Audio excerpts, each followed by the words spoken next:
Happy New Year and good afternoon, everyone. Welcome to Creating Personal Projects that Reignite the Creative Spark with Julieanne Kost. I am Trevor Pogson of the RPS Digital Imaging Committee. I'd like to extend a very warm welcome to all 600 plus of you. We're glad to see so many of you taking the time to be with us today. In addition to members of digital imaging, we have many Royal Photographic Society members and non-members from all over the world. Before we get started, I'd like to go over a few housekeeping items so that you'll know how to take part in today's event. For today's event, we have turned on closed captioning for the benefit of those people who need it. You can switch it on or off using the live transcript icon at the bottom of your screen, unless you're using a tablet. If you are using a tablet and want to turn closed captions on or off, please send us a message using the Q&A icon and we'll send you the instructions. This Zoom event has a special question and answer feature. At the bottom of your screen, or possibly the top if you're using a tablet, you will see a Q&A icon. You can click on this to ask a question at any time. At the end of Julieanne's presentation, there will be time for her to answer questions. Now, her presentation is going to be so good that you will immediately want to thank her for it, but please don't. There will be an opportunity for your feedback after the event. So please, for today, questions only. Julieanne will answer as many of your questions as time permits. It is with great pleasure that I introduce Julieanne Kost, Adobe's digital imaging evangelist, named one of Fast Company's 100 most creative people in business. Julieanne is responsible at Adobe for fostering relationships with customers through meaningful and inspirational Photoshop and Lightroom instruction.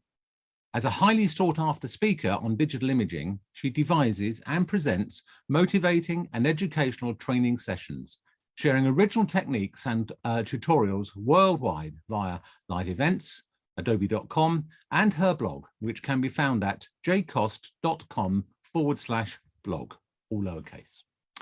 Julieanne is well known for her unique approach to instruction, infusing practical tips and tricks with an equal amount of humor and creativity that keeps audiences entertained and engaged. She often serves as a guest lecturer at distinguished photography schools and leading educational institutions around the world. She has created and published more than 1,000 instructional videos for Adobe Photoshop and Lightroom. For her outstanding service and contributions to the photographic industry, she has received numerous awards and honors. She was inducted to the Photoshop Hall of Fame by the National Association of Photoshop Professionals. As we hand over to Julieanne, I just want to remind you to use the Q&A feature to ask any questions. You can ask questions at any time during the presentation, but they won't be answered until the end of the presentation. So, Julieanne, if you'd like to unmute your microphone, switch on your video, fantastic. Over to you. Hello. Well, thank you so much, Trevor, and hello, everyone. I can't tell you how nervous I am and how lovely it is to join you today. I hope that you're all doing well, that you're all healthy, that you're all staying safe. Today, we're going to be talking about how we can cultivate our creative process through personal projects or through self-assignments, whatever you want to call them. We're going to be talking about why personal projects are important. I want to talk a little bit about how I structure them for success, and then we'll walk through a number of different projects in hopes that you may be able to be inspired to do your own work. So let's go ahead and get started, and we'll start looking at some photographs. I just need to share my screen, and then we will start playing the presentation. Okay, excellent. So before we begin, I just want to give you a little bit of insight into, and I just need to move this out of my way. There we go.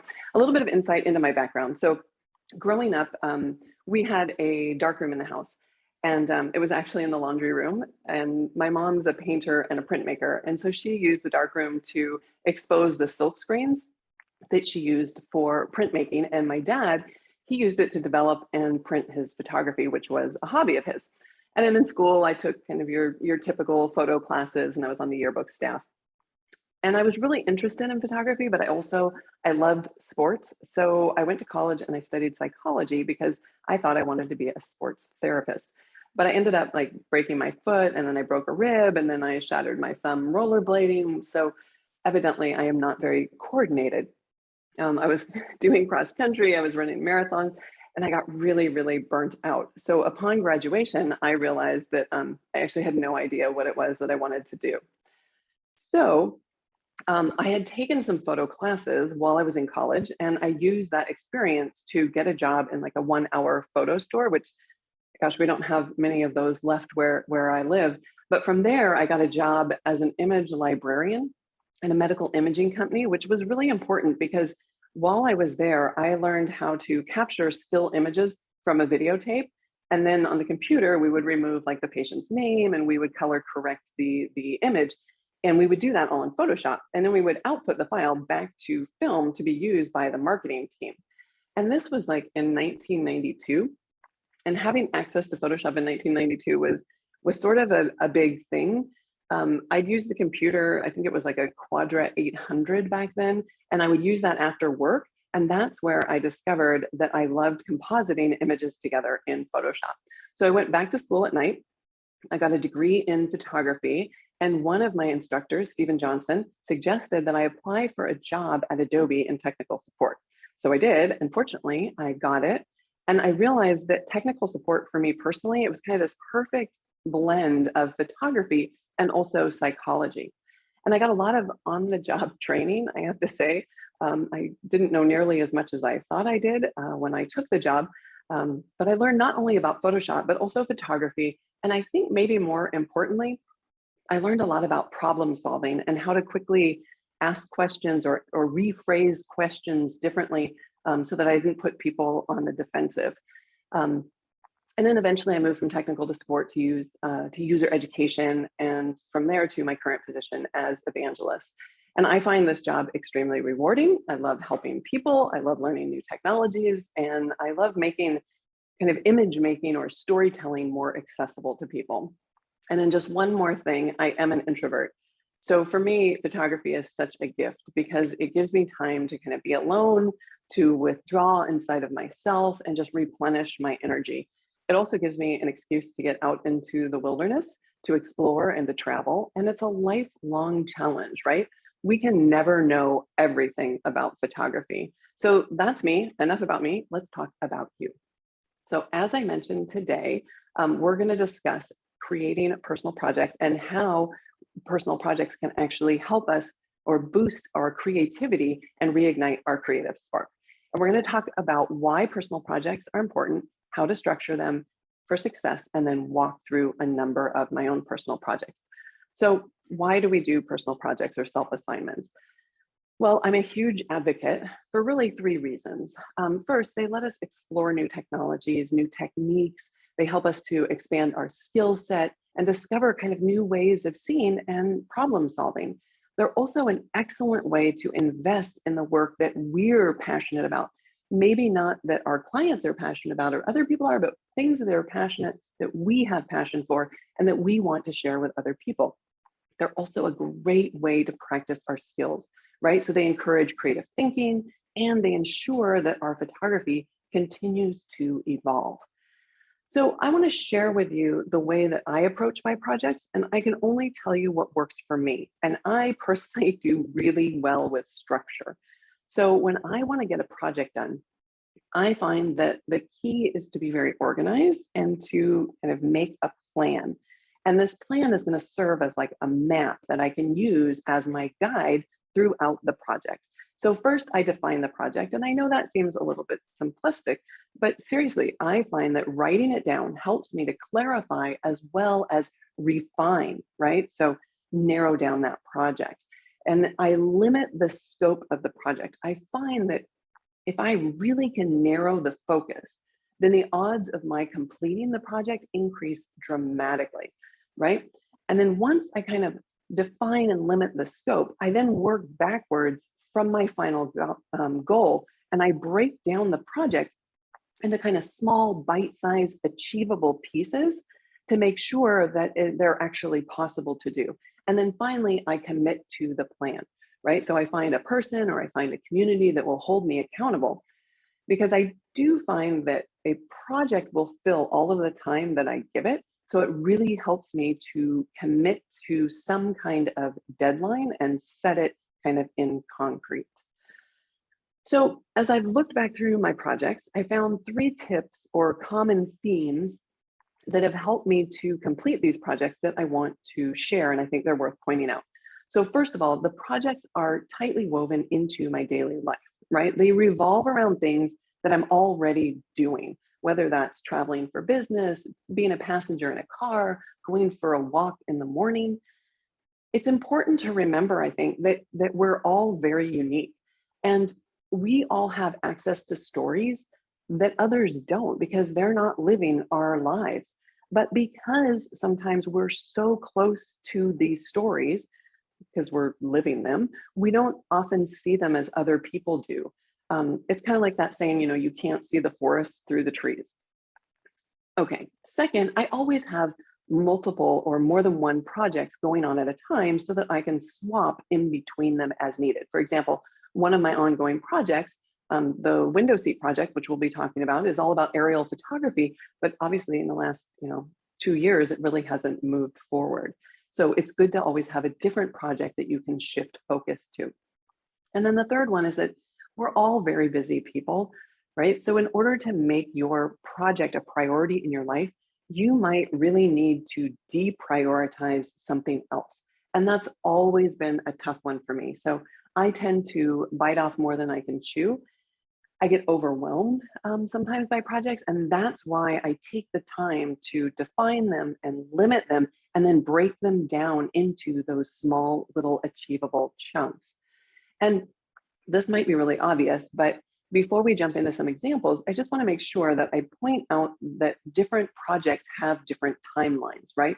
So most of the projects that I'll be talking about today are longer, but I want to be sure that you realize that some of them are quite short, maybe only a few hours, maybe a day, maybe a month, which might really work better for some of you. It just depends on who you are and how you like to work. So the first two examples actually will just be short-term projects. So I often find, for example, that if I don't use a piece of my photography equipment, and I think most of you can probably relate, there's a lens or two that you don't often use. But if I don't use it, I get pretty rusty. So I give myself an assignment. And in this case, the assignment was just get reacquainted with my tilt shift lens.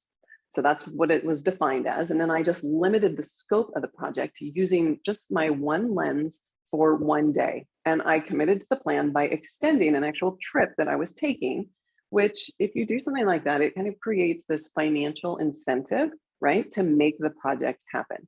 And as a result, and I think this is what's key, as a result, I'm able to explore my skill set, right?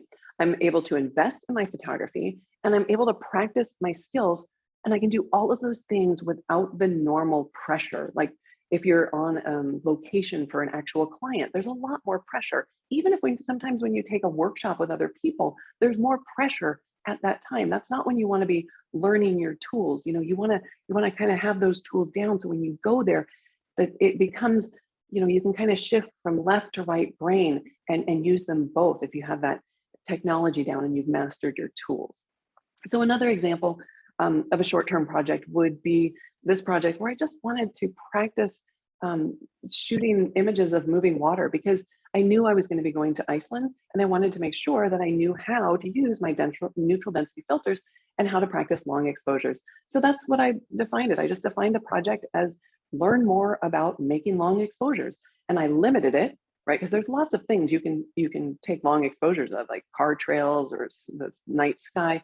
But I knew that I was going to be photographing water in Iceland, so why not practice something close to what I was going to be doing? And I committed to the project by taking my tripod and my neutral density filters, packed them in my suitcase every time I went somewhere that I knew there was going to be water and I would have time to photograph. And again, this project, it helped me because again, I was exploring, right? So new ways of seeing, kind of learning how to anticipate motion, kind of learning, all right, so if it's a wave coming in and out, how do you get into the rhythm of that? Or, how fast is the water going? How slow or fast do I want the water to appear in the final image? All those things, just practicing and exploring. And again, it was a way to invest in my own photography, what I love to do, and practice my photography to make sure that it continues to evolve, right? Because we don't want to get stuck in a rut, and personal projects can really help me kind of get out of those ruts. So that's going to take us to our first kind of longer term project that I want to discuss today, and that's window seat. And this started, and I don't know how this happened, but like 20 years ago, which seems crazy. And while I'm passionate about the project now, it was not like that in the beginning at all. In fact, photographing out of the window of an airplane was really a way for me to keep my sanity, right? So when I first took this job as evangelist, I spent about 75% of my life on the road, flying between different speaking or training opportunities. So I was in airports and cabs and hotels and convention centers. And, I usually don't photograph people. And so as a result of being in all these locations, as far as something to photograph, I wasn't really connecting to what was around me. I also had another problem, and that is I'm really quite terrified to fly. It's nothing like, it's just the lack of control. Like it's a personal issue. I know they're safe. They're safer than driving and all those things, but it's just this lack of control. I'm in the back and I have nothing to say about where we're going. So I found that putting putting the camera between myself and the ground out there, 30,000 feet below, it separated me, right? So I was no longer as afraid, because all of a sudden I was just an observer. I was just watching the world go by through my camera. I wasn't this active participant of being, in this little metal tube going 400 miles an hour. So it really did help me. And then I started building this body of work, and I decided to write a book. And that's really what defined the project in its current state. And that was probably in like 2005, 2006. Now I'd already limited the work. That just kind of came naturally in a way that I only photographed outside the window of the plane, right? So I wasn't taking photographs inside the airport or of other passengers or anything. And once I got the publisher, that's really, that committed me, right? Then all of a sudden I had a schedule with a deadline, a certain number of images that I had to create, a certain number of words I had to write.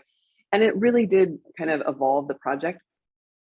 It wasn't quite as playful. It was a little bit more stressful, a little bit more like work. It's just something to be aware of sometimes when you commit to something for other people, even though it's a personal project that you're passionate about, it can evolve sometimes, and it can become a little bit more stressful. But that was really kind of the goal, was to publish something. So it was worth it. And I think that the reason that this project still moves forward today is because, or should say, it moved forward until kind of the last 2 years. Now it's been on hold for a bit, but I was able to do it because it was part of my daily life, right? I was flying from one location to another for work. And I think one of the most important things that I learned when I was making that book was that advantage of breaking down a project into those little pieces, right? I hadn't really done that before, but this was kind of my first long-term project. And that helped me to not be overwhelmed. Because if we think of all of our projects, if we think of our photo projects like a book, even if you're not making a book can be broken down into chapters, right? And then chapters can be broken down into paragraphs, and then paragraphs into sentences, and sentences into words, and words into letters, and so on, right?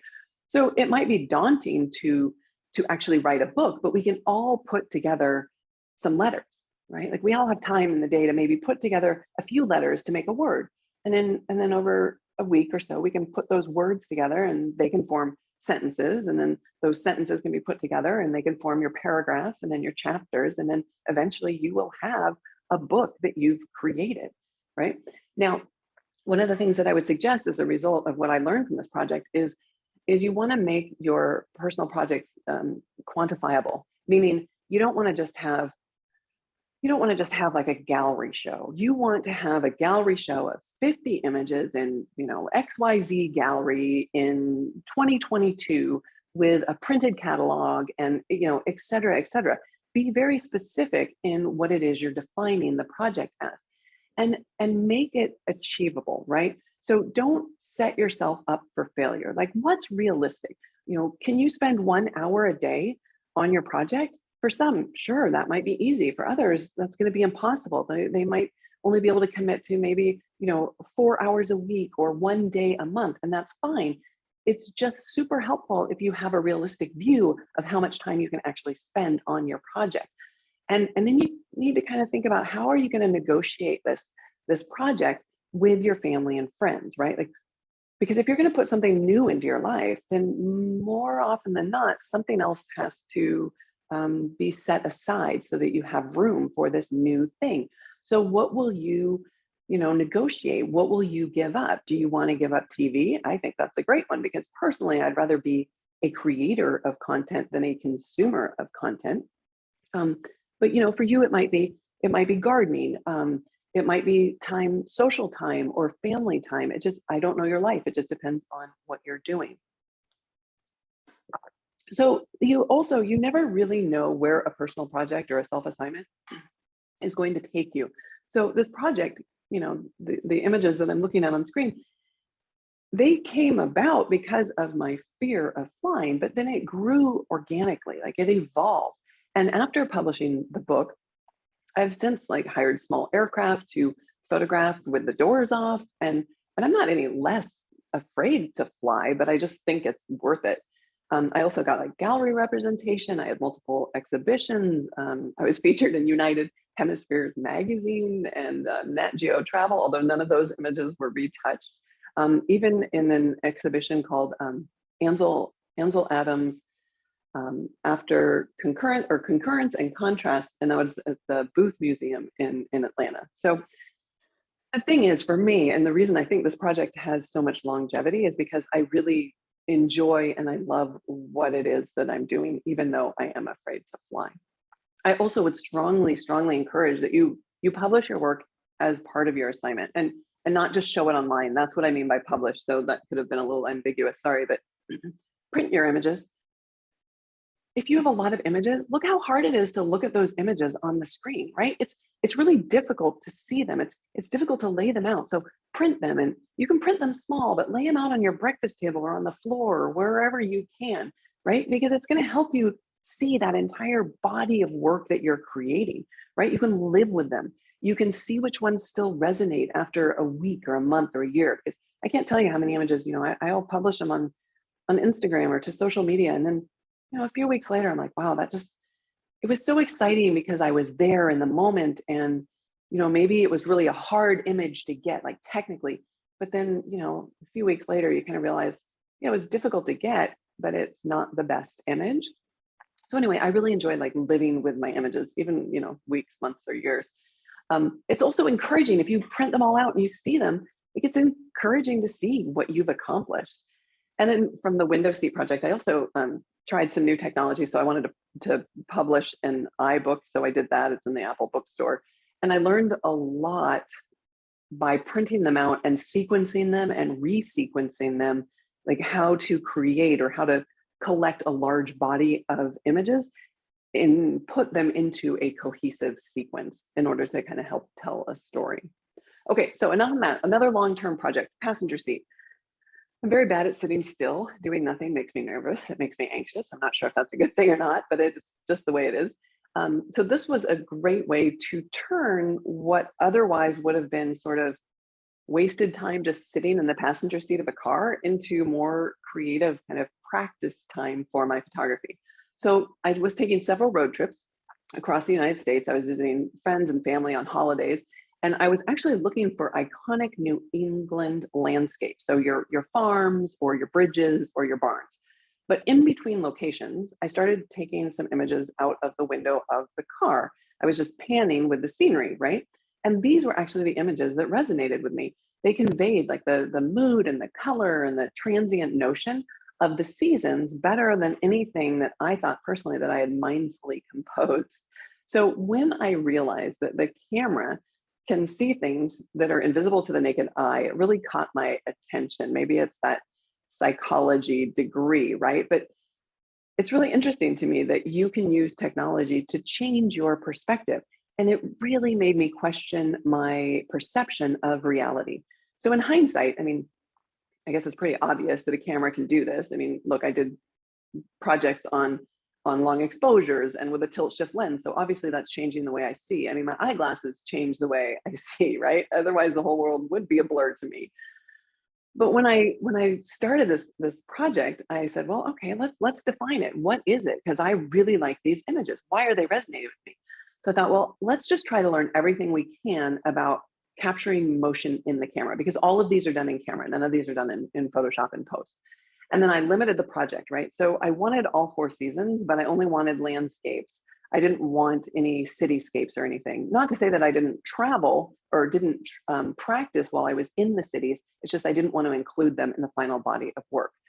And I didn't allow for go backs. And I don't know, that just means that, you know, the photography wasn't, and the project wasn't the first priority, meaning we were traveling. So I was traveling with a partner, right? So you got to negotiate things like this. And no go backs meant that if we went by a beautiful, spectacular fall tree or a pumpkin on a porch, and I didn't get it, I didn't get to go back and do it again, because that would have taken some of the fun and the spontaneity out of it. And then I committed to the project by promising myself to bring a camera whenever I was a passenger in a car or a train or any mode of transportation. And as long as I wasn't driving, obviously. And that actually was interesting, because it meant that I also had to bring, like, you know, tape and towels, because there's things inside the car that reflect and you don't want those reflections on your windows. And I did photograph most of these with the windows up, because again, I'm, you know, going along, someone else is driving and I just have spare time. So how am I going to use that time? And I find that projects that I enjoy the most, like I might have mentioned, have that psychological component to them. So, you know, again, in this project, I started thinking about what I couldn't see that was maybe right there in front of me. And I was asking myself, like, am I traveling too fast through life? And what am I missing? What am I not seeing? What's going right in front of my eyes that I am just totally blind to?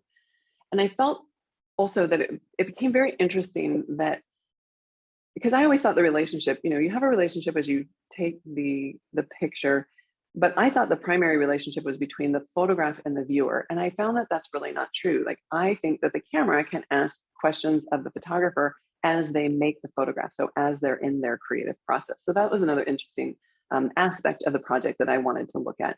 And I also just love the kind of contrast between the chaos and the order within a single frame in this body of work. I think it just works well probably with my left and right brain or something. So these photos also challenged me to let go of what I was taught about how to make a photo, right? For several of these images, I probably wasn't even looking through the viewfinder, or I would have gotten car sick if I was, because on the curvy roads, that's just what happens to me. The project also enabled me to be quicker with my camera, right? To anticipate the trees that are coming next, or the river, or whatever it is I'm photographing. And so in that way, the project also helped me with many of my other photographic projects. So you might start one project, but you will see it kind of ripple and cascade into your other photography skills.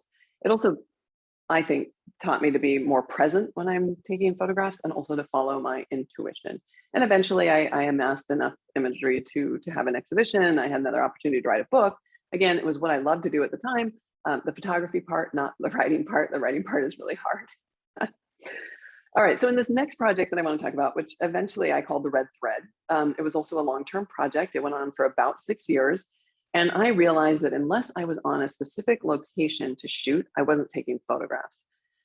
So being an athlete, I also know the saying, use it or lose it. And I didn't want to lose my creative muscle. Plus, I wanted to explore mobile photography. So I started picking up my iPhone. This was back in like 2011, and I jumped on that kind of photo a day bandwagon.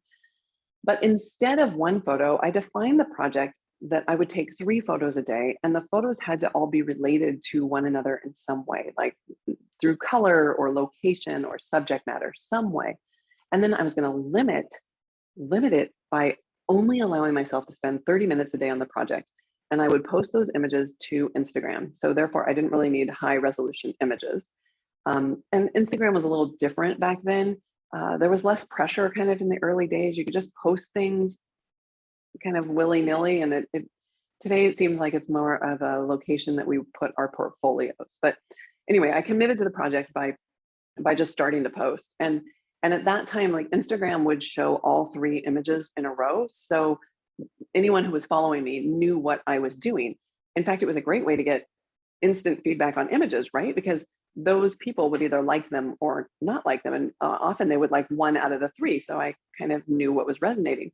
But one caveat I will say with social media, just, you just have to kind of be careful and know whose opinion matters to you on social media, and not get carried away just by like the sheer like number of likes or not likes, because yeah, that's all I'll say about that. Okay, so this red thread project, it pushed me to shoot on a daily basis, which helped me practice, right? It also helped me shift my perspective, because I was used to photographing kind of my straight images, 2:3 aspect ratio, and back then you had to publish them square. It was very challenging for me because I often like to perfect my images. In other words, I want to retouch them, but there just wasn't time to do that before I shared them with the limit of 30 minutes. Most of that time was just spent like trying to find the subject and taking the photos and posting them, not retouching any of them. And then at the end of each year, and this I think is very important, I would look back through the images and I would create a book using Lightroom Classic. Now, because I had taken 3 photos a day, I allowed myself to only choose 2 photos. So each page had a diptych. And as I started looking back through the years, I started to see relationships between events in my life. And I started to look at where I was and what I was doing when I took the photographs. And it led me to a very important discovery, which is I make much better photographs when I'm alone. So what I'd like you to take away from this project specifically is that it's really important for you to figure out how you best work so that you can make the most out of your creativity, and it can also help you to define your creative process. For example, so do you work better, when you're alone or when you're around other people? What time of day do you get your best work done? Are you a morning person? Are you an evening person? Do you work well under deadline? Like I do, although it's not because I wait till the last minute to do something, but it puts a finite end to the task for me. I also find that like I can accomplish a lot more if I set aside large blocks of time. So I block out time in my calendar, even on the weekends. And I also, like, I quit email and I put down my phone because gosh, that can be so distracting, right? But that's just me. So you need to figure out how you work the best, right? And I will say, out of all my years studying photography, this single assignment probably helped me to refine my vision and discover my own style, most likely because I did it on a daily basis for several years and because I looked back through those images. And I don't think we do that enough, right? I think it's really important to review and to critique your work. And critique is not a bad word, right? Critique can be positive and negative. Somehow it just always has this negative connotation. Okay, so next project, Moments Combined. Not sure I would really define this as a personal project. They are photo illustrations. They play with time. I'll tell you why I don't consider them a personal project yet. But I just feel that most of the time when we take a still image, or at least in my experience in the past, I was trying to take that moment and freeze it and then enable that moment to last forever, right? But then I started thinking about this other idea where if you take multiple images from different times and different locations, you can actually create something that never happened, yet you're creating it from a bunch of things that actually did happen. And I find that really interesting. So for this body of work, because it's very different from my straighter imagery, my primary sources of inspiration come from the written word and also from dreams. So I am a very avid dreamer. I have vivid dreams, and I also have years worth of journals that are filled with other people's words. And I read a lot. I love reading because I think reading to me, it engages my imagination. It makes me visualize things like the characters and the situation and the location that they're in. And movies don't necessarily do that as much because it's already visualized. Someone else visualized it and they're just showing it to you, right? Not that it's not a lot of work, it's an enormous amount of work, but I prefer to kind of visualize things and use my imagination, and I do that through reading. Now this one, now that I've said that, is actually based on lyrics to a song by Regina Spektor. It's called Two Birds, and it goes like, 2 birds on a wire. I won't sing it for you. One tries to fly away and the other watches him close from that wire. He says he wants to as well, but he is a liar. So anyway, that's where it came from. It might not be a direct interpretation of it, but that's fine too. when I am, creating something, I'm just trying to start with an idea and I can let that idea evolve. But I think what's important to keep in mind is if you decide that you want to do composites, or maybe you're already doing them, they're really just like any other imagery, right? So I think they need three things. They need to have or contain a message or a concept, obviously, that you're trying to communicate. They also need to have a strong composition, just like any other photograph would. And they need to have, I used to say like flawless, but maybe that's not true. Maybe just convincing would be a better word, like convincing technical execution, meaning that they don't have to be realistic. I mean, we're looking at this image right here, and I mean, obviously it's not realistic. The thing has no head and there's wings and everything. So they don't have to be realistic, but they have to allow the viewer to temporarily suspend their disbelief so that they can enter into the image, right? And if something like, I don't know, perspective is off, or the edges are really rough, or the mask doesn't look good, maybe they're going to just focus on that instead of actually focusing on the message and what you're trying to communicate in the image. So I'll just go through a few of these. And this image titled Isostasy was inspired by E.L. James. These are his words, not mine, but I thought I would just read some quotes for 2 or 3 of these. So here's his words. I don't have the capacity for idle talk now. No, I want none of it. I have become my own island state, a ravaged, war-torn land where nothing grows and the horizons are bleak. So when I read that, I could visualize an image, and that's what I set off to create. Because like I mentioned, even if the image takes a detour or goes into another direction, at least for me, when I'm compositing, I'm not starting with a blank page. I'm starting with a concept that I'm trying to communicate. All right, this image titled Hindsight was influenced by Jessica Blau. It occurs to her that the thing she thought she lost may never really have been there to begin with. And this one, Perception, Jean Marie Laskus. I believe that loneliness is a door that you have to go through, a passage leading you to solitude. Solitude is what I'm after, the kind of tranquility that allows you to access your own imagination. Solitude helps you differentiate, to define the borders of the self. Solitude helps you figure out where everybody else stops and you begin. Solitude is quite different from being alone. Solitude is the state of being alone without losing your mind. And this one is Abandoned by Ian McEwan. Not everything had a cause, and pretending otherwise was an interference in the workings of the world that was futile and could very well lead to grief. Some things are simply so. This was, before it was too late, this was based on a book titled West with Giraffes.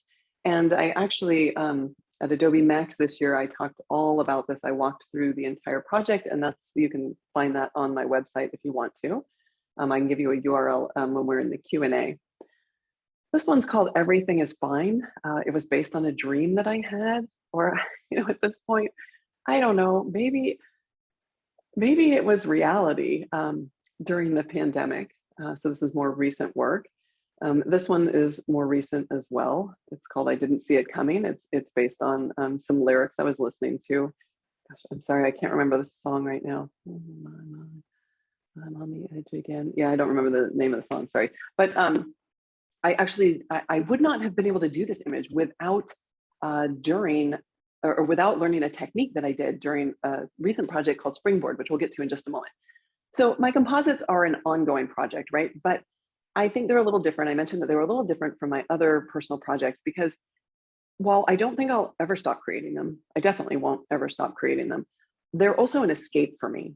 So I've been very careful not to commit to a project, at least not in any way that would set it up for failure.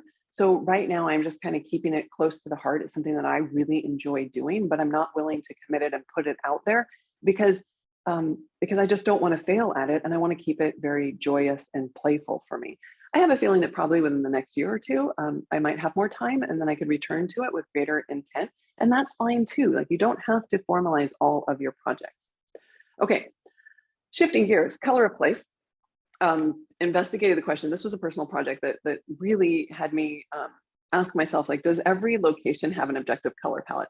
And I think this is a really interesting project. It was shorter term. So I defined the project as choosing 25 locations from around the globe, all right? Then limiting the scope. I gave myself 6 weeks to do this project, and I wanted to create a color palette from each one of those 25 locations, leveraging photographs I'd already taken. So I wasn't gonna go take the photographs, I already had the photographs.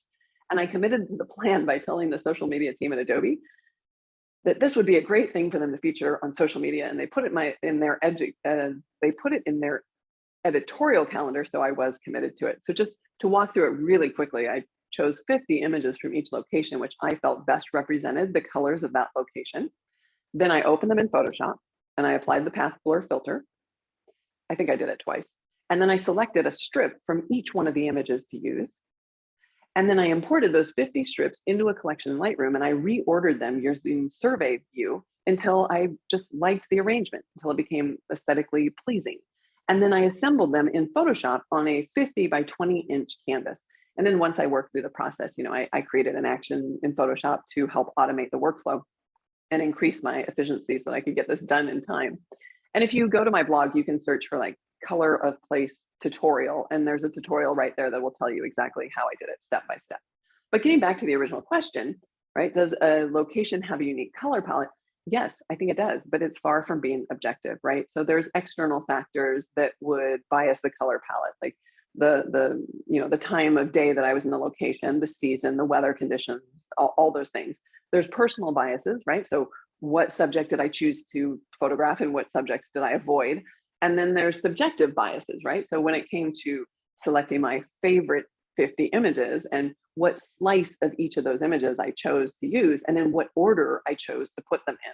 So while I found it kind of impossible to create maybe a truly objective color palette, I was able to create an image based on how I experienced a location, which I thought was really interesting.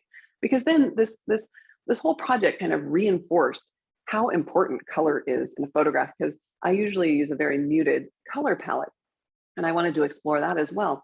And I really started thinking about how a color palette can change the entire narrative by being a warm or cool color palette, or the absence of color or a splash of color in an image, which also led me to think about then, like, why do I like certain colors, or what causes people's preference for colors to shift over time. Again, it's kind of back to that psychological aspect of the project. So I started wondering, like, do color palettes, are they associated with personality traits? Like, do introverts like certain colors and extroverts like different colors? And then the most probably interesting thing I thought about the whole project was that the color palette that I often got, or the palette that I was expecting to pull from the location, was not the one that I actually created. So then that kind of leads to, wow, how is our perception of color, how does that shift between the real world and what we perceive versus what the camera captures? Again, so I learned a whole lot more, but you can read about it on my blog if you're more interested in this, because I want to get on to the final project today, which is a springboard project. And I want to just talk about it because I really think it helped me reignite the creative spark.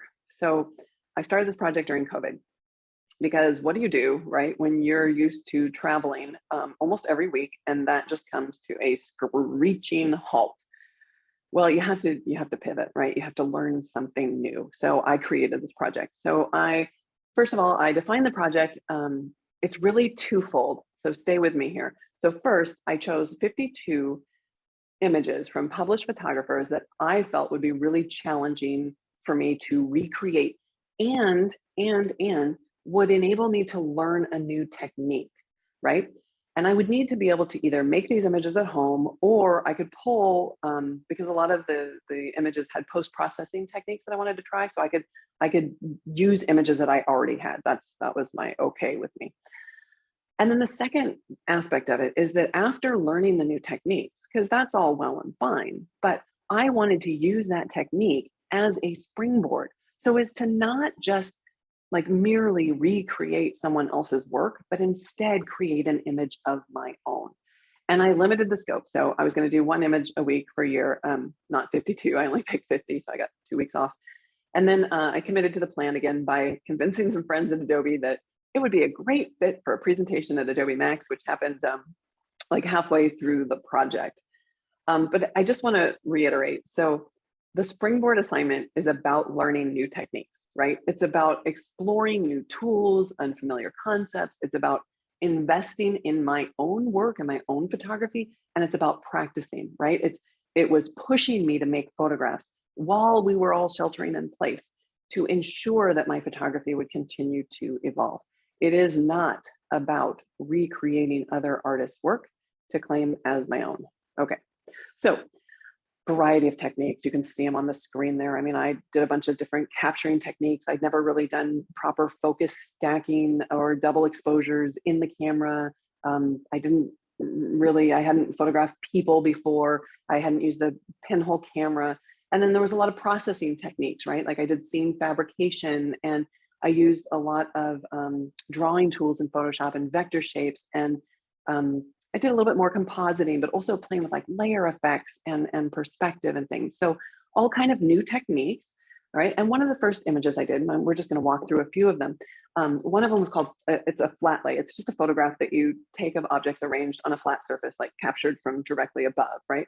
So I got out a collection of pods that I'd been collecting from walks in the morning, and some shells that I'd collected as a child. And it was a really great excuse to get all of these things out. And I laid them out on a square piece of mat board that I taped off. And then I just used like I actually used my mobile device, my camera phone here, because sometimes I have difficulties converting like 3D, the world, into 2D. And so I could just go and like take a quick pic and then look at it and see how it all laid out and see what I needed to adjust without a big investment in time. All right, so the lighting isn't difficult. I did some diagrams here. I'm sorry if this is too basic for some of you, but it's two lights on either side. They're pointed up at the white ceiling to get soft diffuse light. If I wanted more directional light, I could have pointed them down at the board. The drawing is terrible, I know, but I took photographs, but I don't have a studio, so I'm doing this in my living room, and all the furniture is just shoved to the side, and it's super messy. Anyway, I found that actually laying out the items was way more difficult than actually making the photographs themselves. So then I also have a small rock collection. Most of them are, I'd say like half of them look better wet than dry. So, but some of them look better dry. So I arranged them all, and then I took a photo, and then I spritzed them all, right? So I have one photo on the left that's the dry ones on top, the wet ones on the bottom. And then, you just put them into Photoshop in the same document, and they perfectly align. And then you can just use a layer mask to paint out whatever, wet rocks look better dry, or vice versa. So then this whole like flat lay concept, right, which was, just the original concept I was trying to learn. It's like when you buy a red car, right? You start seeing red cars everywhere. So everything started looking like a flat lay. So I went out to my garden and I found tomatillos, and so I shot, I arranged them and I shot looking down on them, but then I realized that they don't really show like the full dimension of the tomatillo. So then I decided, well, I'm going to do a close-up profile, and then I'm going to create a diptych out of that. And then I saw these peppers in my garden, and the Photoshop team was making this new feature called the pattern preview, right? So then I started creating these seamless patterns. So you can see how like emulating the flat lay enabled me to springboard, right, to compositing the wet and dry rocks, to creating the diptych, to creating patterns. That's what I was trying to do with this project. And it's what I hope you will take away from the project. So then artifacts, I call these like texture sandwiches. The images sprung from some images that were really heavily textured that I saw, and I wanted to just practice that. And since I was photographing objects, I just took a few more images of single objects, like the star, not a starfish, sand dollar, and then the crab legs, and then I just sandwiched them with textures, right? So you can see on the left, those are the three images. So I put a texture below, I photographed the object on a white background, and then we have the texture above, and you can see the layers panel there. So you see that I probably use something like select subject or object select to select the rock. It's called a desert rose, and then that way you can see the background or the texture below it. And then I just added a little drop shadow, and I added a little bit of white just to lighten the edges there. And then I just overlaid that other texture. Ooh, it looks like there's a mask on there, so it's probably overlaid at a lower opacity. I changed the density basically. I've used the mask and I've changed the density on the properties panel, and I probably set that to soft light in order to get that texture. All right, and then In this example, I started, photographing more things. Now, in this case, I didn't have to drop the skull and the pod off the background. So they're on the original background. And I just layered those other 4 textures on top of them. Again, most of them were probably set to either soft light or maybe hard light at a lower opacity. So then let's move on to another image in the project. It had to do with compressing time by combining multiple exposures from a single location. And I kind of started thinking about this as like creating a non-linear reality. And while the artist that inspired me used popular tourist locations that she found online, and she downloaded imagery, she kind of crowdsourced the imagery to create her images, I thought it'd be interesting to lay similar images, like images of the same scene, in this case, the fish, but obviously they're moving between each one. So then I thought I would use Photoshop to selectively reveal the most interesting areas. But then that got me to thinking, okay, when I'm looking for larger collections of images, I have a whole bunch of time-lapse images.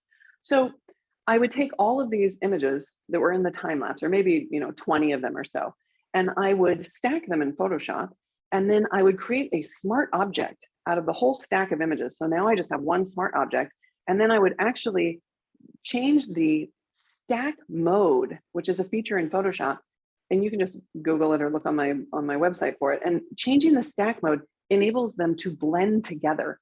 And like, I was not expecting these diagonals, so I was quite surprised, like this artistic accident, right? Or in this image of Shanghai, I did the same thing. It was a time lapse, but it resulted in a really nice, lovely kind of smooth image. So then I started thinking, well, what about all those video clips that I've taken, right? Like that I've never done anything with. Can I pull frames from there and get the same result?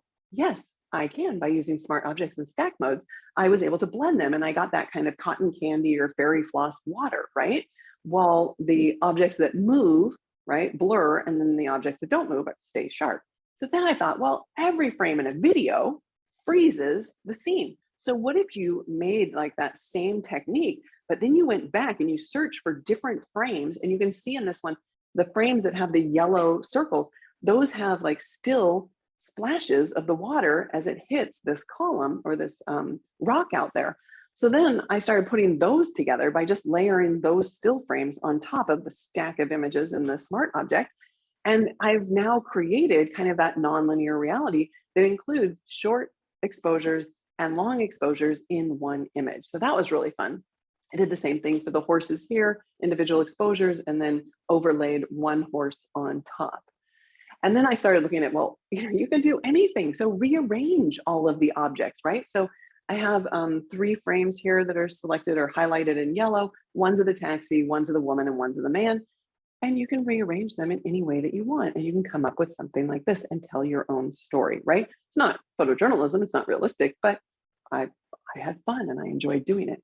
Then several of the projects that I did involve still life images, some using artificial lighting, some using natural light. And I have windows in my house that create lovely natural light, but the view out the windows is horrible, right? It's super cluttered and distracting. But I wanted to emulate that natural light, but control the background.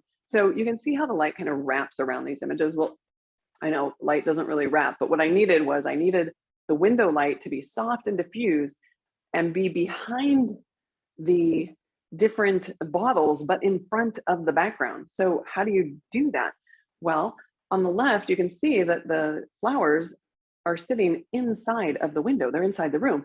And then on the right-hand side, hopefully you can tell from my drawing, the background's actually hanging outside in the shade. And so the distance between the background and the window allow enough diffuse light to light the rim of those bottles. So just kind of creative problem solving was part of this project. Then I did some reflections. I just hadn't really done a lot of reflections because, sometimes, like in this case, I was on a boat. So you can't take a long exposure on a boat because you're moving, right? So how do you create this? So it was just a bunch of reverse engineering, right? So started with a new document. I placed the image as a smart object. I placed it as a smart object so I could re-edit it, right? So because smart objects are non-destructive, I could go in and desaturate it and everything. Then I just duplicated that layer and flipped it. I added a tilt shift blur using the blur gallery. I desaturated and I lightened the reflection there. And then I just used a paintbrush and just kind of emphasized that water line. So again, some techniques, in post-processing, some were in capture. Oh, another project that I was inspired by were these pictures of frozen food. So I have nightmares actually about slipping through the ice and not being in a lake and not being able to get out. So I wanted to explore how objects change when they're encapsulated in ice. And I wanted to do this using eggs for some reason. But I realized that you just plop an egg into water, it all kind of dissolves the white. So I had to cook them. So I soft boiled them and then I started putting them in Tupperware to freeze. And I ended up really liking actually the containers. They weren't really supposed to be part of the project, but I ended up really liking them. I just put a little black cloth underneath them to give it a little bit more contrast. And then I tried frying the eggs and I really like those the best. But then, oh, and here's just the illustration. The lighting is so similar to the lay flats, right? Pointing up to the sky, but then I have a little tea kettle there, right? Because you take the frozen object out of the freezer, but if you want the ice to crack and everything, the best way to do that is add a bunch of hot water, but then you need a little like turkey baster or something so you can get that water off the top. Otherwise, it makes it a little bit cloudy and it makes it harder to see the subject. So I experimented with all sorts of different objects, but I really wanted the ice to be more transparent. So then I went online and I started exploring like how to make clear ice. And it turns out like if you have a cooler and you fill it like halfway with water and then you submerge or you put the cooler into an ice chest, like a larger freezer, it will, the way it freezes from the top down, you get fewer bubbles. Anyway, you can look at it online, but it also causes a ton of crystals and ice in the freezer. So just, you have to defrost it after that. But I did like the ice crystals on the top. So I photographed them as well, right? So it's leading me, it's springboarding me to all these different things. So then I went back to kind of that bird's nest, or I did a bird's nest and combined all three of the images that you see there on the left, including those little eggs. And then I composited them in Photoshop. All right, pinhole camera, because about halfway through this project, I thought the world had way too sharp of edges. So I actually made a pinhole camera and experimented with it. I thought the images were a little too soft, so I ended up buying a lens. I had a very limited budget for this project, but I did buy this. I think the thing of buy is about $100 US. So these were some that I shot with the homemade pinhole. I found it best for me personally to kind of photograph large, immediately recognizable subjects with high ISOs. Sorry, the subjects don't have the high ISOs, but when you shoot using especially live, what's it called? Live view? I think it's called live view. Anyway, yeah, live view. And you set the ISO really high, you actually don't even need a tripod. Like I didn't shoot any of this on a tripod, which is amazing. The technology is just phenomenal today. And then the nice thing about the lens that I bought, that thing of Phi, is that you can actually change the aperture on it. So you can change the amount of blur that you're getting. So that made it really fun and fun to experiment with. But what I really liked is what the pinhole did. I discovered the points of light that it creates, like at night. So we went driving in San Jose, which is where I live, and at dusk. And of course I was in the passenger seat and I just took some photographs of some lights, and they have some textures overlaid in Photoshop. But again, it's all kind of about play and about, you have one idea, which is the pinhole, and then how can you spring from that? I did some still lifes as well. So if you don't know Jeff Koch's work, it's absolutely, I love it. He was a food photographer for many, many years. I love his images. And I'm not really thrilled with the recreation that I created, but I loved, and I got addicted to photographing smoke. So we took all these pictures of smoke, right? And that's how we did it. There's the illustration, right? So you've got two gobos. So you've got the light from the side. That little tornado thing is supposed to be the smoke, and the gobos make sure that the light, doesn't hit the camera. And I'm sitting there with it tethered and stuff. And I've helped lighting and blowing out the candles there. But I decided, oh, well, these would be fun to, duplicate and flip. And I'm certain I'm not the first one to ever do this. I'm sure I got this idea somewhere else. But then I thought, oh, well, I should write an action in Photoshop to do this so that I could do it for 500 photographs of smoke just to see, so that I could see and compare all of them. And then I thought, oh, I should write another action that will actually rotate and mirror the smoke. And I liked this so much because every single one of them was unique and different. So I started actually calling them my smoke flake series. And then I started looking for other, what shapes can I find in the smoke? And the top right one I thought looked like a skull, and I just happened to have a skull, so I photographed it. So now I have my black on white and white on black, and I created a diptych from there. And then I hadn't scanned things for years, right? So I started scanning things on my scanner. Really easy to do, right? It's a flower. You have to watch out for pollen because it will get it all dirty and you have to retouch it. But you put the flower down and you just leave the top of the scanner up and you turn off all the other lights in the room. And that way the light from the scanner just goes up and it falls off to black. So you get these nice black backgrounds. And then I thought, oh my gosh, well, how about scanning some fish? So I bought some sushi, which it's actually quite difficult to scan because it's super wet and oily. And so there's retouching done on these as well. But then I thought, oh, well, I'm going to arrange these in a grid and see what that looks like. But what I really wanted to photograph, I had bought this little piece of octopus that I wanted to photograph, but it didn't go in the grid and it was larger than all the other pieces. So returning to the still life image of that smoke, that glass had kind of caught my attention. So I ended up creating these 3 different variations. Now, I hadn't seen like Seaspiracy on Netflix at the time, so I'm a little conflicted about the images right now. But regardless, I can see that I'm already incorporating the techniques that I learned during and the experiences that I had during the Springboard project in order to create work that I would have never done in the past. So just, I want to just, before we wrap up, there's 3 things that I learned specifically, I think, from the Springboard project that I wanted to share. One, I want to be sure that I don't come across as like, oh, look what I did during the pandemic, right? So it's been a really tough time for all of us. But I believe that personal projects like the Springboard project can be a great way for us to kind of jumpstart our creativity, right? To get out of a rut or to stay fresh. And at the same time, like my compositing projects that I did through this time period, they really helped me to produce and process and create work that helped me kind of work through some of the feelings that I was going through. Because last year I went through some treatments for breast cancer, and art and photography can really help us, I think, like in a therapeutic way. It really helps me to be creative and kind of get out of my own head and focus in on something else. The second thing is that the project was much more time consuming than I thought it was going to be. So I had to set aside some of my other projects in order to complete what I set out to do, which was absolutely fine, right? Things evolve, and life is always a challenge of trying to figure out the right balance. So for me, it was really worth the amount of time to kind of set everything else aside in order to learn new techniques and invest in my own photography.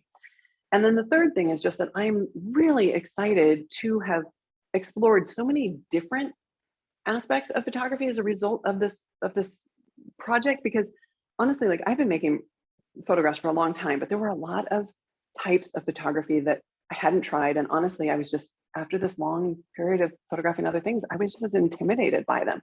So I said, okay, all right, let's just see what happens, right? Like, what if?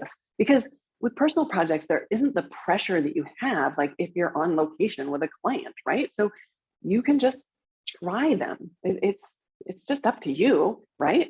And it's nice to tackle that unknown because it makes you less afraid of it, right? It enables you to kind of just explore things that you wouldn't normally do. And it also, for me personally, it enabled me to let go of some things. Like I don't take a lot of portraits. I was super intimidated to, but then I started doing the portraits, and now I can say I've done it, I could do it, but I'm more passionate about these other things. And that's the beauty of it, is that everyone has their own passions. So someone who's doing portraiture, they might look at landscape and go like, I don't want to do that. Or who on earth would put something on a scanner or freeze something? Or I'm not creating actions in Photoshop or whatever it is. But it kind of it enabled me to let go of those things that I'm not as passionate about and just focus on the work that I really want to do. So just to wrap up, I really find that by, like I said, defining the project, right? And then limiting the scope of the project and then committing to that plan, if I do those things, because I work well with a map, I am much more likely to complete a project. Not that you have to complete all of them. Some of them you can let go, it's fine. But if I want to set myself up for success, I do that. And while I'm working on the project, that's when I'm going to explore my new techniques, right? I'm going to invest in my work and I'm going to practice my skills to continue my photography and let my photography evolve and move forward.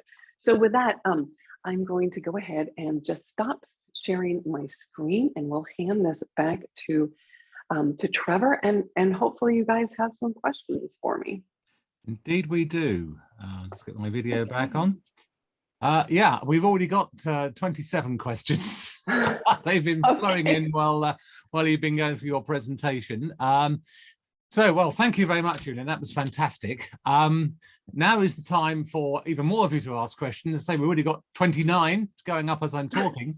So you can ask these questions of Julieanne about her presentation. In case some of you haven't worked it out yet, the Q&A icon at the bottom of your screen is for asking questions, or at the top if you're using a tablet possibly. So we're still at 29. So if you do want to comment on today's event, though, we will be sending out an email survey shortly to send your thanks, comments, etc. So for the moment, please, can you just stick to questions only? And I think without further ado, we'll crack straight onto them. A lot of them are related, so some of them you might get sort of a variation of the same question. But the first one is from Catherine. What is a good travel tripod that you use?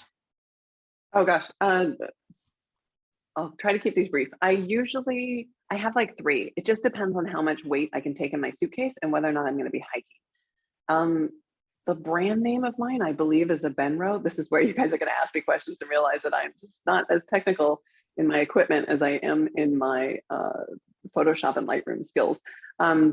Yeah, I have a really lightweight one so that I can travel, but of course the problem with that is that it's lightweight. So if you're going somewhere like the ocean where you know it's going to be windy, then it's probably worth it to hike and pack in that heavier tripod. I have all sorts of different tripod heads as far as like a ball head goes, and other ones that click around so you can take panoramas. I think no matter which one you purchase, the thing to do is to just, like, I don't know, the first 2 weeks you get it, take it out every morning, expand it, collapse it, expand it, collapse it, take it out so you can reverse the head, see how low you can get to the ground, practice with it. It's like anything else, right? Become so familiar, because that's the thing. If you get familiar with your equipment, then when you're in the moment, you can let go of, like, like if for any of you who had to ever load a roll of film in the dark to develop it, right? Like that was really hard the first time, but then, if you get used to it, then it becomes easier and easier. So if you get more familiar with whatever piece of equipment you have and you can afford and you can carry somewhere, then it's going to let you stay creative in the moment, because you're not fumbling around with the technology. You're not fighting it. That's the worst, is to be somewhere and have to fight something. Okay, thanks for that. So the next few are related to your airplane shots, mostly about settings and technique and kit. So a question from Sylvie. She says, so lovely, your images. How do you use long exposure in your airplane shoots? It's so clean. What kind of shutter speed did you use? Okay, they're not long exposures. They're like 1/1000th of a second. So they're all handheld. I don't have any fancy equipment. Like I don't have a stabilizer or anything besides what's actually in the camera. The whole first project, they were all taken out of commercial airplanes, like, United flights that I was going back and forth. In that case, you just have to I would always wear black, make sure that there's nothing reflecting, because otherwise your hands, the equipment, everything reflects in the window. Dehaze can help get rid of some of that. It can make them look a little bit sharper and more clear, but honestly, probably the ones that you noticed that were sharper, they're the more recent ones that I photographed with the doors off from a small aircraft.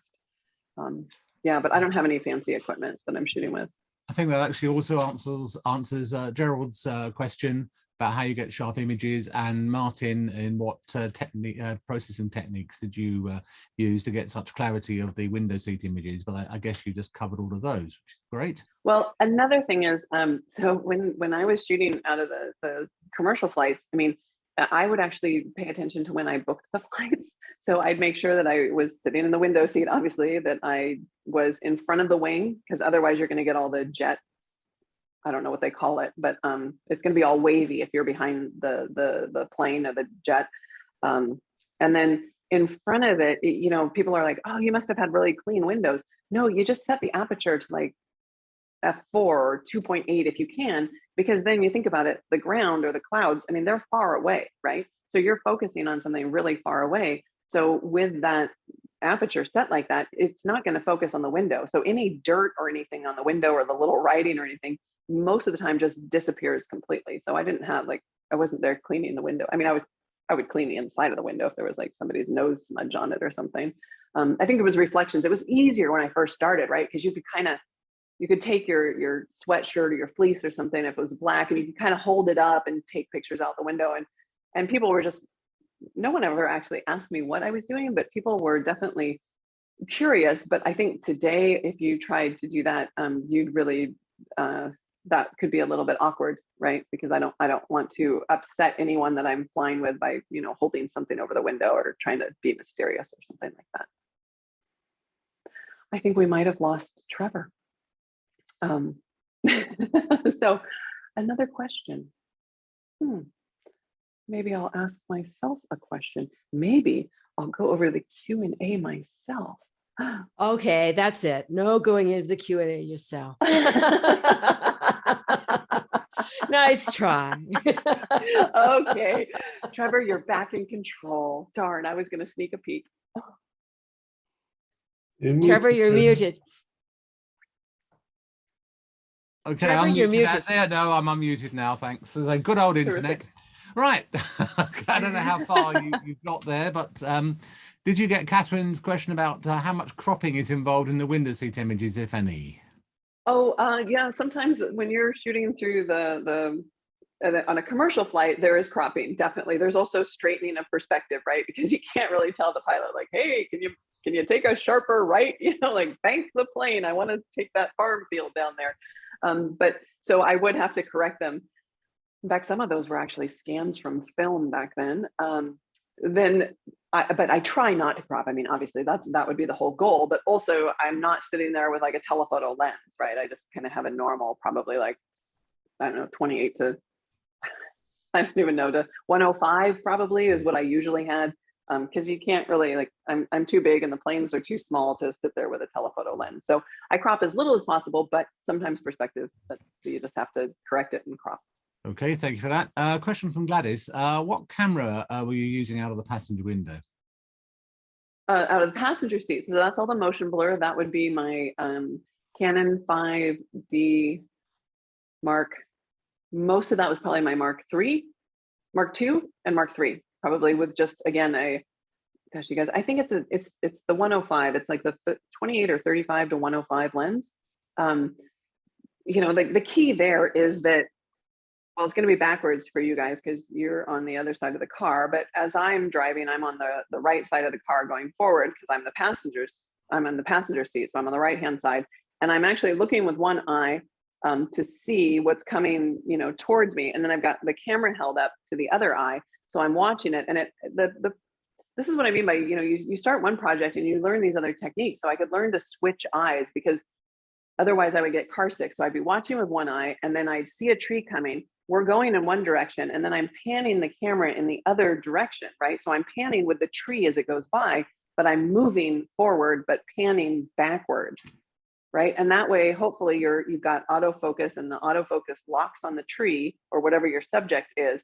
And then what happens is really this cool thing where everything that's further away from the tree will look like it's rotating in one direction and everything that's in front of the tree will look like it's rotating in the other direction, kind of like you're taking like a carousel, right? And you're taking a picture of the center of the carousel and the horses are going one way on one side and they're going the other way on the other side. And that's how you get kind of that circular motion.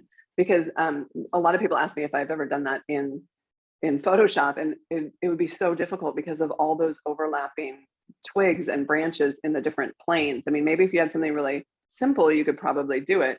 But anytime you have things in 3D that are overlapping, it'd be very difficult to actually emulate that. Okay. That was more than what you asked. That's okay. It's all good information. Out of interest, do you shoot in your car shots with the window open?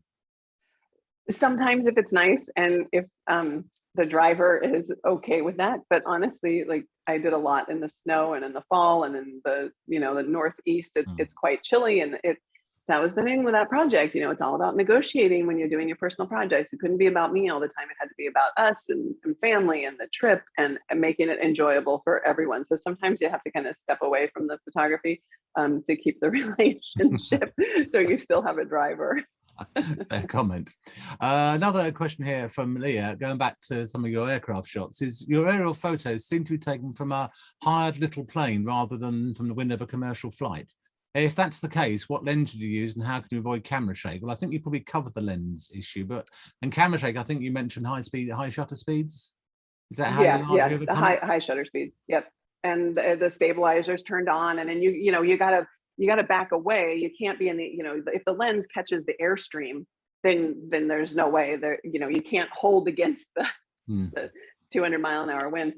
But yeah, so the ones, I mean, I think you could probably tell, like probably the first 4 or 2 sets of slides that were earlier on film from the commercial flights.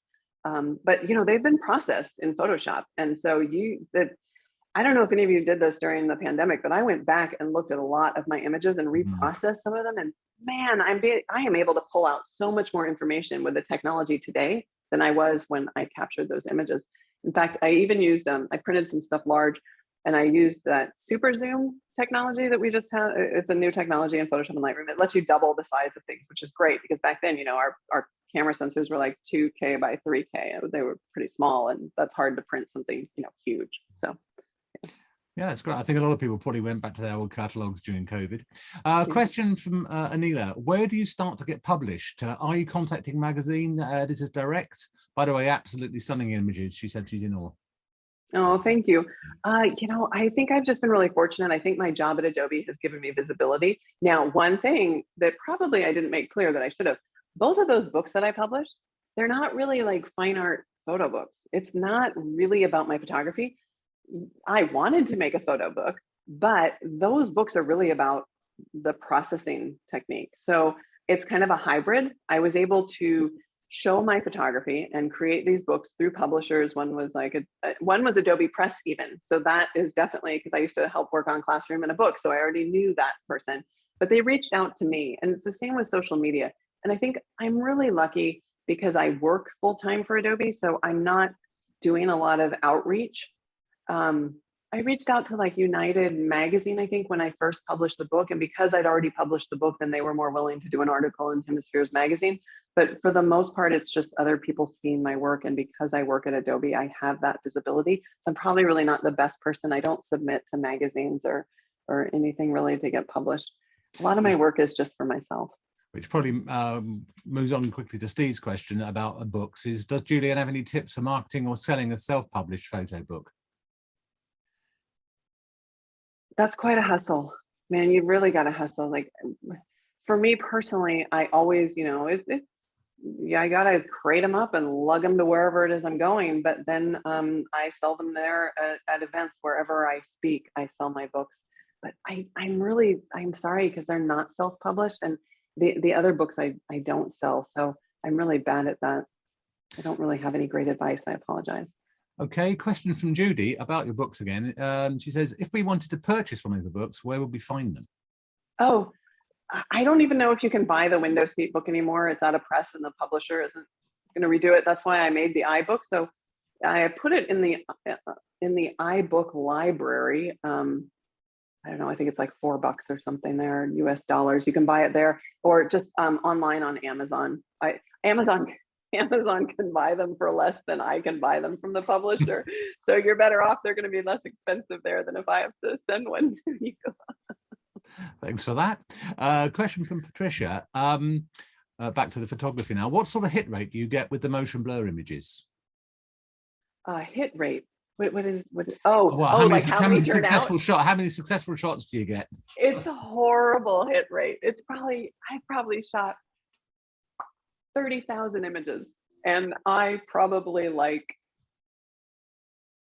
not even 1,000 of them, probably 500 of them. It's terrible hit rate. I could never have done this on film. I would have gone broke. But you know what? That's what's fun about the new technologies. You can really just play, right? So who cares? So they're really easy to edit because you either get it or you don't. Most of them are just these terrible streaks, right?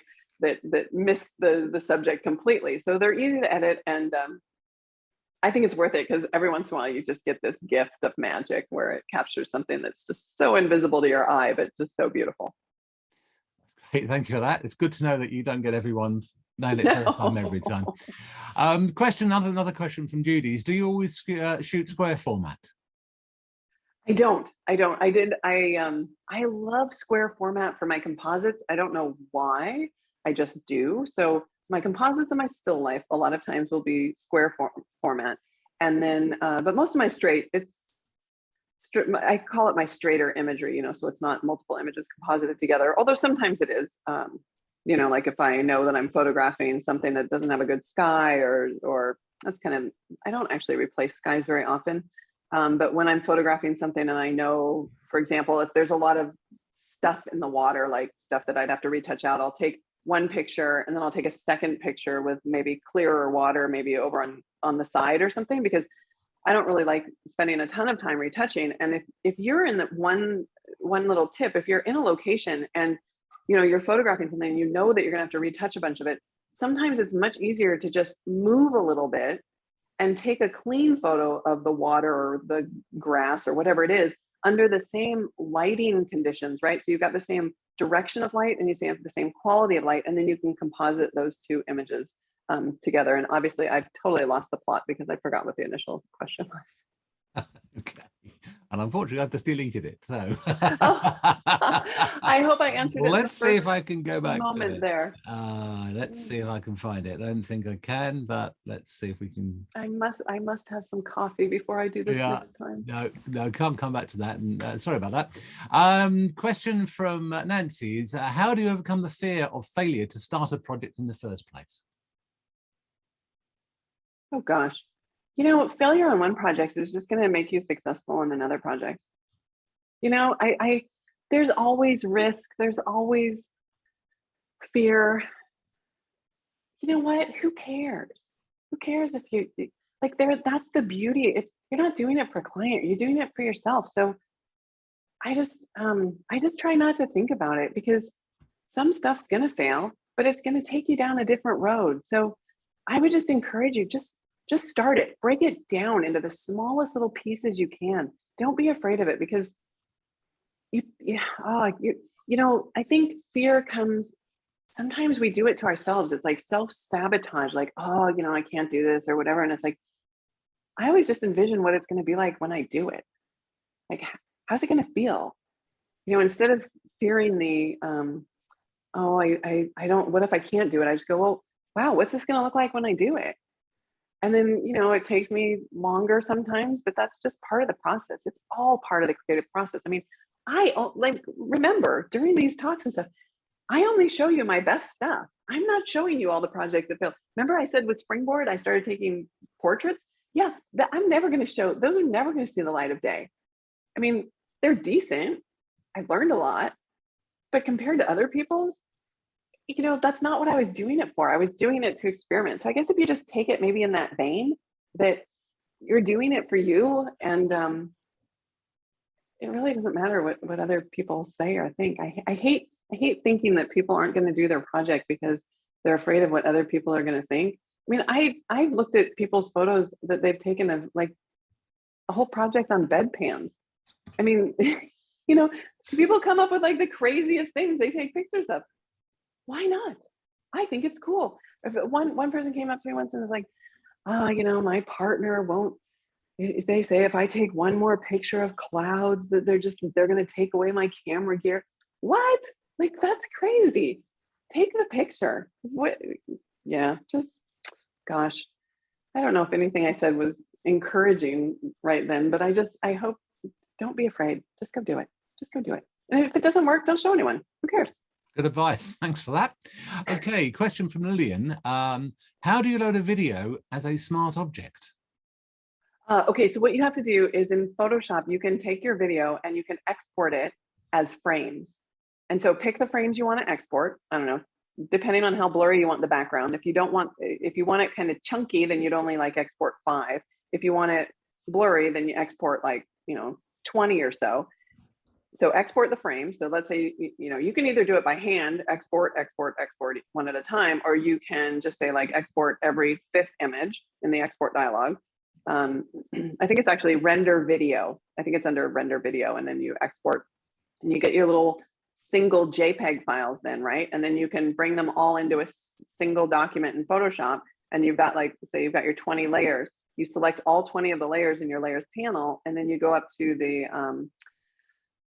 the layers menu, smart objects, and then create new smart object from layers. So now you've got one single like smart object in your layers panel, and then you go back to the layers menu and you go to smart objects, and then there's something called stack mode, and then you can go through the stack modes, and it's usually the median stack mode that'll get you what you want, which is that blurring of the background.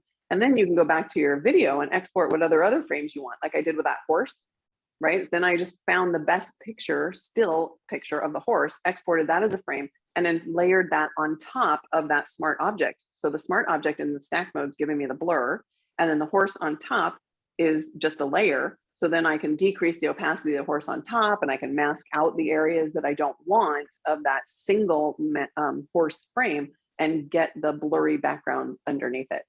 And I believe that I do have that on, I don't know if I have that on my blog or not. That is a good thing for me to put on my blog. Maybe I will get to that one of these blog posts. I will write it down and make a note of it. That's good. I look forward to seeing that. Okay. Okay, so thank you for that. Next question from Catherine. Very quick question. Is the pinhole photo digital? Yeah. So the pinholes I'm putting just on my digital camera and shooting, no tripod, nothing, just super, super high ISO and taking a picture. Yeah. Great.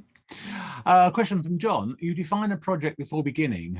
As you go along, I guess things happen and you are tempted to move off course and glimpse another direction. How often are you so taken with the side direction that you treat it as a new project and end up doing both? Quite often.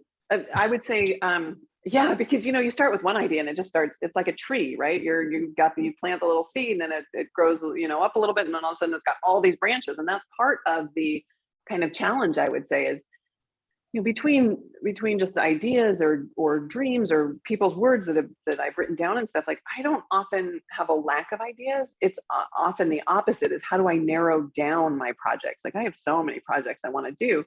How do you narrow them down? I would say, in regards to your question, though, don't be afraid to let those projects evolve, right? So I will let them evolve to the point, like you're saying, where they need to branch. And then you have to make that decision, and then you have to kind of look at the priorities and say, is this really a separate project, or is this the project that I want to follow? And I think the only person that can really, if it's a personal project, the only person that can decide that is you. You can ask other people, but it's kind of like that social media. You got to be careful who you ask. I mean, I think a lot of times I ask people, should I do this or should I do that? And in my gut, I actually really know which one I should do, and which one I want to do. And often I'm just asking the other person so that I can get reassurance that I'm going in the right direction. But usually if I follow my gut, I'll know when I need to separate the projects, when they've evolved into something that's quite different. Okay, now you've been going for about 20 minutes on Q&A. We've still, believe it or not, got 29 open questions. Are you happy to carry on for a bit longer? I'm happy. If people want to, I'll try to be more brief. No problem. Yep. Right, question from Marsha. Is there a place to learn more about the techniques you used in the Smoke Flake series? Yes, if you go to my blog, and in fact, this would also work. Yes, this would also work for the stacking. If you go and do a search for Adobe Max 2021, no, that would have been the most recent one, 2020. And you look at, there should be something called Springboard. And I actually took half the talk to talk about the project and half the talk to talk about how I actually did those techniques. So it should actually explain both of those techniques. And I think we are going to be putting your blog info up at the end of the session, so people have a chance to write it down then. Don't worry about it now. We'll come to that at the end of the session. Question from Peter. Julieanne, is there a reason why we don't see many? I think you've already answered this question, but there you go. Julieanne, is there a reason why we don't see many people in your photographs? Do you have any interest in social or street documentary approaches for projects? Because taking pictures of people is really hard. All you people that take pictures of people, man, what you do, I so admire it. I just don't photograph. For me, being kind of an introvert, I know it doesn't seem like it because I'm always, when you see me, like I'm playing an extrovert online, but I'm really an introvert. So I don't take very many pictures of people. Instead, I use my photography to go out and kind of be alone and kind of re-energize myself. But as far as street projects go, I think it's going to be the same thing. It's going to be committing to a project, and it's just finding what it is you want to photograph, right? And then looking at what the overall goal or outcome is, right? Do you want to have a show? Are you doing it for social media? Are you doing it to create a book? Because all of those things really will change what you photograph. For example, when I went to Antarctica, I knew that I had to limit my project, right? Because I wanted to take video, I wanted to see, I wanted to do all sorts of stuff. And I thought, no, I'm going to do one thing well. And I knew I wanted to publish a book, which I published for myself, but I'm not selling it or anything. So sorry about the self-publishing, but I published the book. But if you have the end in mind, which is a book, that's very different from going out and say, just photographing to get hero shots. Like a lot of people will go on tour or something and they want like the 5 amazing images from wherever it is you go. And I thought, yeah, I want that in Antarctica, but I also want to tell a bigger story.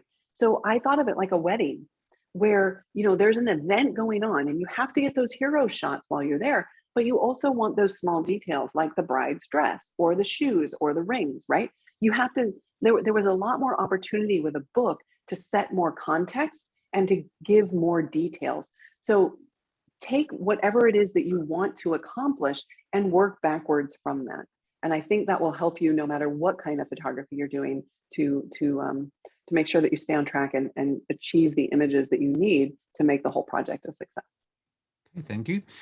Question from Kathleen. What stack mode did you use to blend the time lapse together? I'm pretty sure it's median. Okay. Question from Carol. She says, sometimes I feel pressure to have a style as I develop my photography. Have you felt that pressure? It has been refreshing to see such a wide variety of accomplished projects from you. But she wants to know if you felt that pressure for developing a style. Yeah, it's kind of what everyone, it's a way to talk about photography, I think, especially when people are starting off is, what is your style? I don't think I knew what my style was for a very long time until I looked back over my images again and again. I think I have a very graphic style. I don't enjoy taking the epic landscape. It's very hard for me to arrange a lot of things like trees and a lake and all these things in a wide angle view. So my style is much more graphical, close in, it's tight. It helps me to eliminate anything that is not needed, that doesn't help convey the message of the image. But the problem with having a too narrow of a style, I think, is that you can kind of get stuck in that style. Now, if I was shooting commercially and I wanted to shoot a certain subject and I'm looking to shoot that, then definitely, that's the style that I would be aiming for. It's what I would put online. And it might not even be my favorite style. It might be the style that's going to enable me to make money as a photographer, right? So there's different reasons to have different styles. And I think there's more narrow niche styles and then there's broader styles. So my graphic style is a much broader style, but if I was shooting for a specific client, I might need a specific, more tailored style to meet the needs of that brand that I am shooting for. So I think personally, it helps to be able to adapt your style if you're doing commercial work. There's a lot of people would probably argue with that. They would say, no, just, go after your own style. Like you need to create a style that's yours and it's what you love. But to me, it's like, well, there's the reality of putting food on the table too. So kind of nice to be able to, and that's why I tried all those different things with Springboard, is I wanted to expand my tool set so that I could create different styled images. My personal projects will still probably be very biased towards my style because that's what I love to do. Okay, thank you. Question from John. How do you keep the momentum going when you hit a flat spot in your project? I just break it into a smaller piece, smaller bit. Because to me, it's super important. And something that's a great question, because I always forget to mention that when I chunk down my little project, I make those things so small, such small little bits. Like take one photo. You can chunk it down to that. If you get into that flat part and where you're like, I don't want to do this anymore. This is so hard, and I can't get out of this rut that I'm in. Make your goal so small that you have something to check off. Because if you have something to check off, that was just going to trigger your brain and be like, hey, I accomplished it. Great. If I accomplish that, what else can I accomplish? Right. So maybe it could be that you're just not breaking down your project into small enough pieces to be able to see it moving forward. Right. So that would be my suggestion, is to break it down even further if possible. Thank you very much. A question from Chris. How do you get sufficient depth of field when scanning objects? Oh, yeah, it's kind of limited. I don't know. I'm not a pro scanner. It's just whatever the scanner will give me. So a lot of times I'm flattening things before I scan them. Fair enough. Question from John. What is the next project you are planning? I can't tell you that because I have to define it and limit it a little bit more. I don't want to let the cat out of the bag, but I will say I have probably 2 or 3 projects that I'm working on besides those, like the ones that I talked about today. Okay, well, that probably comes in that case straight down to Hillary's question: is how do you keep track of all your projects? Well, I actually use Evernote. I know it doesn't make it seem very creative, but I actually track things like in serious documents so that I know what it is that I'm looking for. Like when I did that project, the color of place, and also with the springboard project, I actually created in Lightroom Classic, I would create a collection set. And then I created a collection for each one of the images that I wanted to emulate. And I created a second collection. So it would be like, 1A would be like scanning, and then 1B would be scanning springboard. And then as I completed them, I would color code them. So if I had done the first part of the project, I would color code it red. And then if I did the second part of the project, I would color code it blue. So then I know it seems crazy, but it goes right back to that whole like breaking it down. And I had then eventually with 50 of them, it's too much for your screen. So I broke it into done and undone. And to watch the done folder of collections get bigger and bigger and bigger, and the undone, still to do, get smaller and smaller and smaller, like that to me motivates me. And so I'm not just keeping track of them, I'm also using them to those collections to kind of move the work forward. And I did the same thing with the color of place, because man, 6 weeks was not long enough for that project. I kind of had to negotiate trade off some time there with, family life and everything. But to be able to color code things and use Lightroom in a way to check things off. And then, definitely if I'm going somewhere, I will have a shoot list and I will have an equipment list, and I keep those in Evernote so that I have access to them all the time so I can go back to them and see, oh my gosh, because it's the worst thing when you leave somewhere. And for me, because I'm usually doing stuff for demo files, and be like, I didn't shoot a panorama, or I didn't shoot HDR imagery there. And I just have lists. And the reason I say Evernote is because they're on all my devices. So I can use them on the computer. I can use them on my mobile devices. Okay, thank you. Question from Patricia. Can you do the still life shots that you do with static lighting, or does it have to be speed lights? Oh, like with a available light? You could do that. I guess fixed light, static lighting, I guess, continuous lighting. Oh, yeah, absolutely you could. Yeah, I just have those because I bought them like years ago, and I felt good actually finally using them again. Yeah, but you can use continuous lighting as well, I guess. Yeah. Yes. Question from Graham. Do you think it's crucial to provide a statement of intent for your projects, somehow something to link the images, or would you leave it to the viewer to make up their own mind of what you were trying to achieve, i.e. with a title? I don't know. I think that depends. It depends on the venue that you're showing them. I think that titles and captions can help you lead the viewer to the message that you're trying to communicate. However, sometimes I enjoy, like with my composites, I enjoy. Like, I wouldn't publish the words that I used as inspiration necessarily next to the images, because I want the viewer to bring their own world view and experiences, and I want them to experience it that way. I don't necessarily want to lead them down the path. But on the other hand, if it's really abstract work like the motion blur, I think that if I tell the viewer some information about how they were done and why they were done and what the intent was, that the viewer might actually have a more enriched experience viewing the images. So I think it depends on how maybe obvious, and if there's multiple layers to the meaning behind your work, that if you want your viewers to know that, they can't always guess it. So it can be helpful. Okay, thank you. Some questions now from Paul. His first one is, he says, I'm new to the idea of personal projects, which is, he says, is kind of why he's here in the first place. How does it feel to let go of a personal project? Sad, happy, exhilarating? With the investment of time to get so far into a project and then dropping it, it must be mixed emotions to let it go. Have you ever dropped a project? Oh yeah, I've dropped a lot of projects, but And how does it I feel? have a lot of, how does it feel? You know what? I would never be able to do the projects I do today without having started and dropped those other projects. So I think of it as it's all one continuous journey. And a lot of times when I'm starting a project, I don't even know I'm starting it. So I will go out and I'll be shooting work and I don't know why I'm shooting it necessarily, but maybe it resonates with me.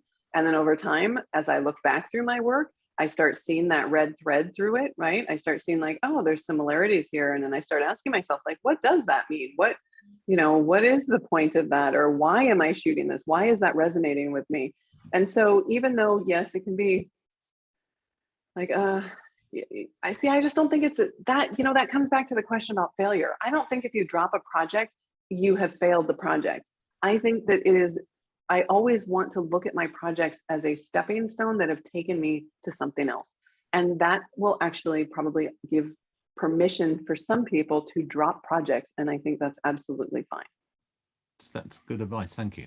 Paul's got a couple of subsequent questions. He says, when you hire a plane for the aerial shots, what special considerations, if any, do you need to take into account? You know, safety, shooting technique, etc. And then he's got a subsequent question on that. Also, how do you get to take the doors off? And his comment here will mean something to some viewers, not to others. He says, I'm not doing a Michael Caine impression for that.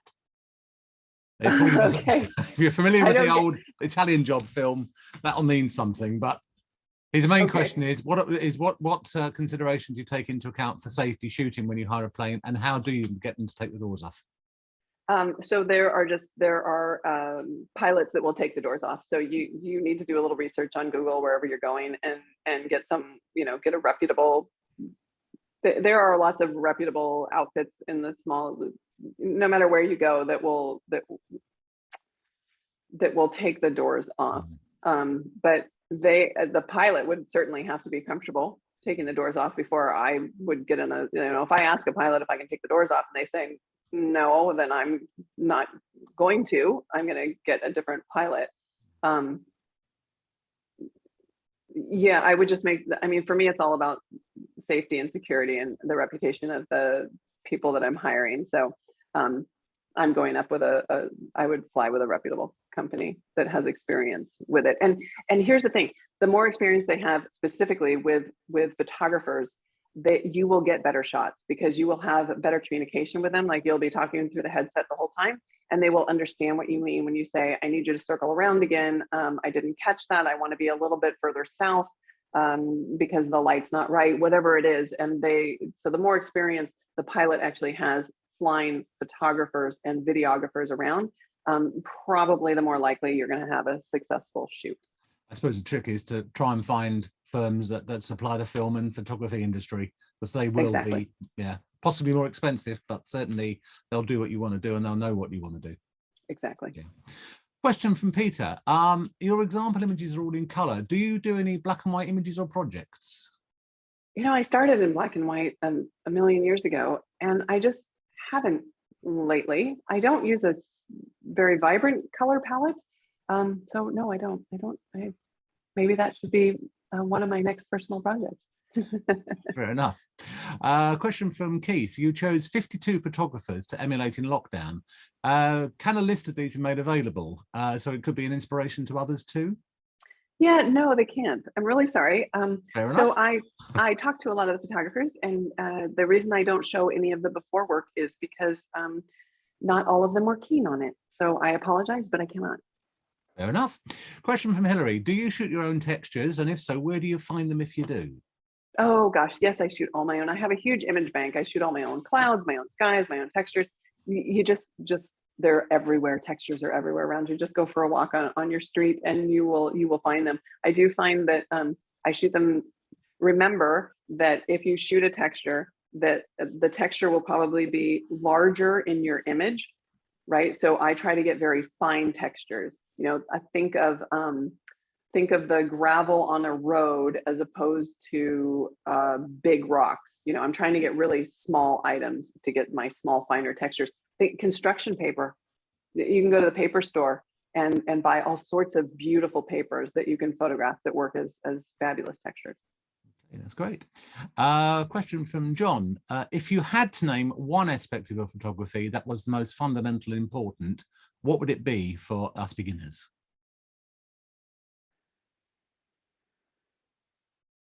You want to go back and read it again? No, I would say master your tools.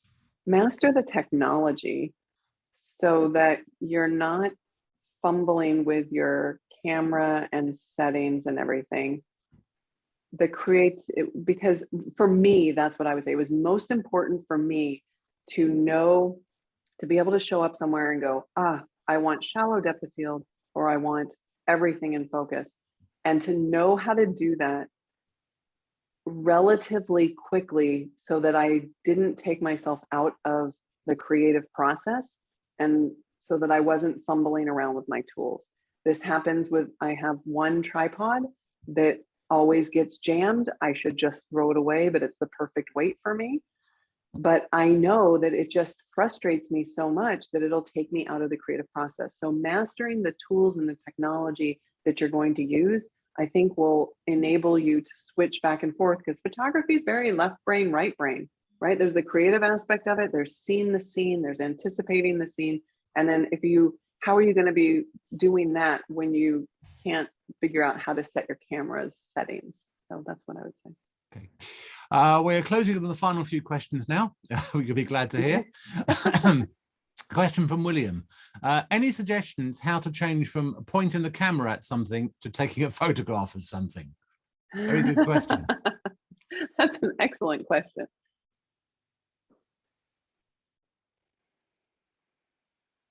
I don't know the answer to that.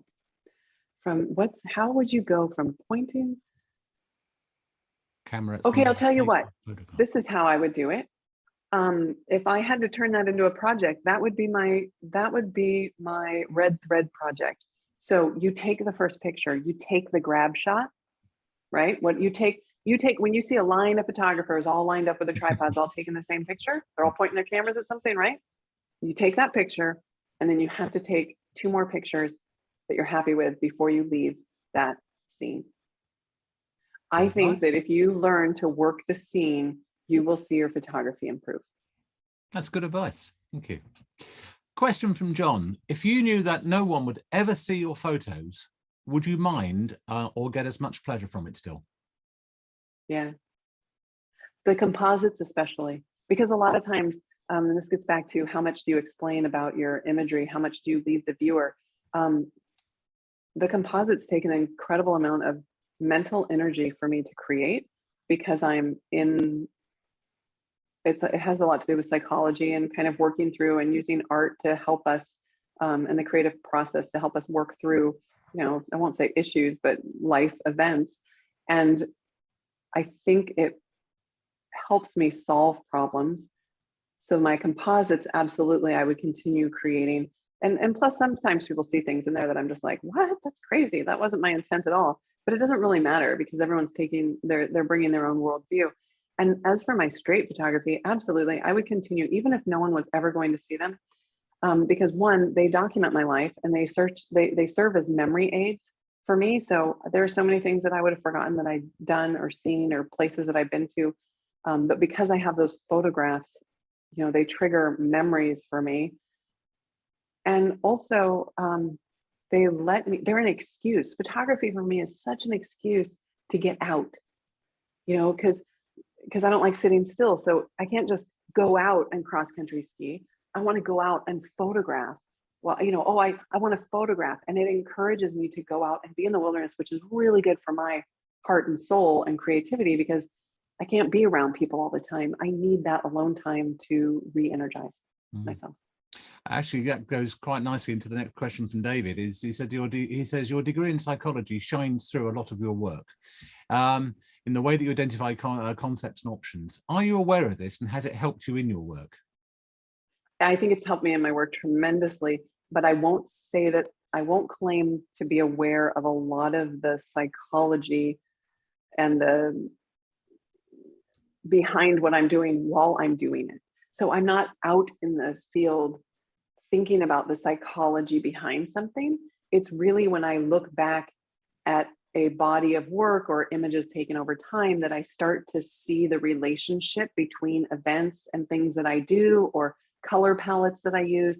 And by reviewing those images and looking at those images and questioning those images and talking about those images with a few select people, I'm then able to look at the psychology and ask more questions about it.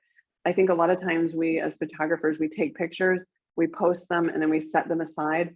And I think we're missing out on a lot of potential benefits by not revisiting them. Okay.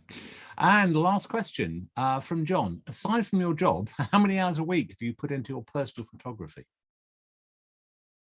I think it really varies.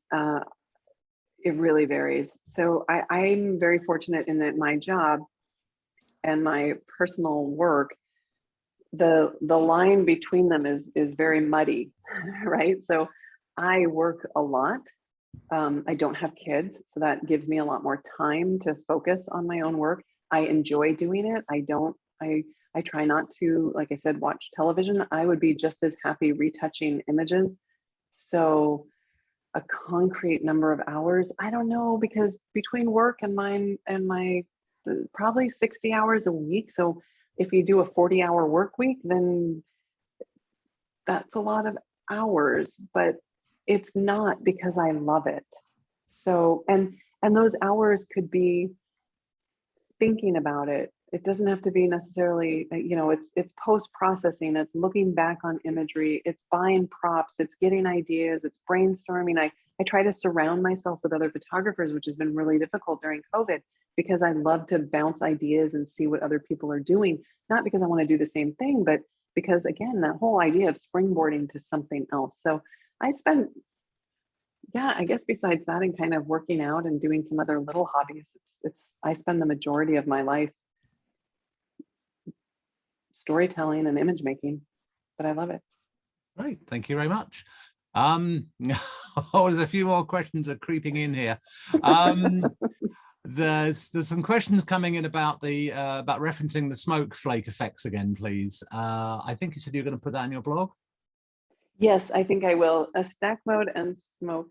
The stack mode should be there. The smoke flakes, gosh, I'll have to dig up that action. And yeah, that'd be a good blog. I can't promise it, like my editorial schedule is pretty full, but I will get to it soon. Okay. And actually, a question from Sean, come with the blog details, please. They'll be coming up very shortly. I've also had a message from Deborah saying, could I mention to you that many of our viewers have expressed their thanks for an incredibly inspiring talk today, including me. It's been absolutely brilliant. Thank you very much indeed. Still more things coming in on the smoke flakes, but I think that's been covered now.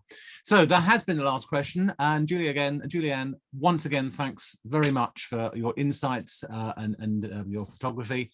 If you'd like to find out more about Julieanne's blog, the web address has just cropped up on your screen. We'll keep it up there for a little bit of time so you can write it down, because that, I guess, is where you'll find all your blog entries. And I've also given you the blog info so you can log into that and look at her blog. So thank you very much, Julieanne, for a fantastic afternoon's presentation, or morning for where you are. And yeah, lots of things coming in saying, not a question, a big thank you, fascinating and inspiring. So some great comments coming in here. And I think that's been absolutely fantastic. So Thank you very much, Julieanne. Now I'll just close down the evening. So RPS Digital Imaging is very glad that you've joined us once again for this event. Thanks for coming along. This is Digital Imaging's 28th online event, and we now have many more in the pipeline. Now, if you're not already a member, you will find that even though the fee for non-members is very low, if you're an RPS member, you will probably save money by joining Digital Imaging as a digital-only member. Our next online event will be a talk by Paul Gallagher on infrared photography called Working in Another Light. And this will be on Saturday, 5th of February, 2022, same time, same place. In the meantime, stay safe, everybody. And thank you, Julieanne. Well, thank you. Thank you so much. It has been an absolute honor presenting today. And I wish you all a very, very happy new year filled with love and laughter and a lot of creativity. So thank you very much. Thanks. Bye-bye.